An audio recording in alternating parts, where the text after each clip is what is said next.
فمثلا كان في عيله فيها 6 ابناء ما شاء الله، الام ترجع من الشغل تلاقي البيت منكوت نكته كبسه على تاجر مخدرات.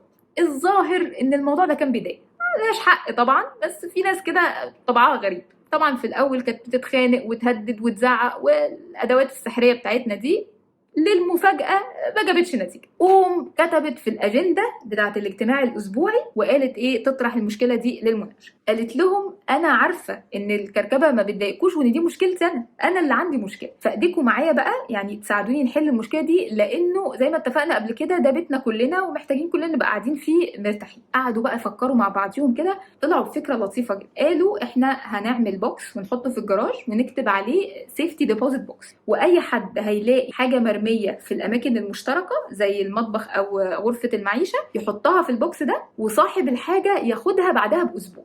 وعشان هم اللي طلعوا بالفكرة التزموا بالموضوع لدرجة ان في واحد فضل اسبوع يروح المدرسة باللكلوك علشان الجزمة بتاعته كانت في سيفتي ديبوزيت بوكس. الكونسيستنسي في ابهى صورها. بغض النظر بقى عن موضوع الحلقة، انا عجبتني الفكرة وانا خششت في دماغي جدا ورحت عرضتها على الولاد، بس هما طبعا حبوا يحطوا التاتش بتاعهم وما عجبهمش موضوع الجراج ده، فقالوا نحطها تحت البلكونة على اساس ايه اللي يلاقي حاجة يطوع ما شطر فيه. طبعا ما كتبناش عليه سيفتي ديبوزيت بوكس لانه حكم بقى خد بالك من افعالك هتلف لفه وراجعه لك، طالعه مستوره وراجعه مجبوره، بيب بيب اللقى نصيب، شطه شط خفيفه كده في السنبله تمسكا منا بتراسنا.